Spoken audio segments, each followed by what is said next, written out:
অবৈধ বিলাতি মদ আটক করলেন কল্যাণপুর থানার পুলিশ। আজ বেলা 2টা নাগাদ খোয়াইয়ের তারচমনি এলাকা থেকে পুলিশ এবং সাদা পোশাক পরিহিত পুলিশ সম্মিলিতভাবে বেশ কিছু বিলাতি মদ সহ এক বিলাতি মদ পাচারকারী সুমন দেববর্মনকে আটক করেন।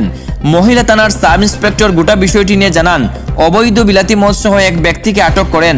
তার বিরুদ্ধে আইন অনুযায়ী দ্বারা যুক্ত করে মামলা গ্রহণ করা হয়েছে এবং বিলাতি মদগুলি বাজেয়াপ্ত করেছেন বলে জানা যায়।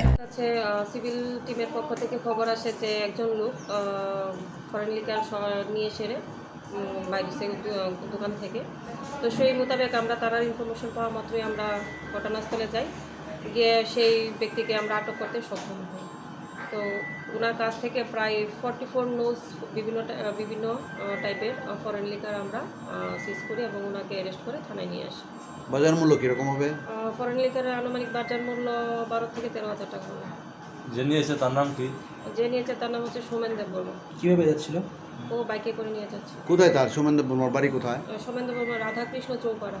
কোন জায়গাতে ধরা হয়েছে? এটা তার চমনিতে ধরা হয়েছে।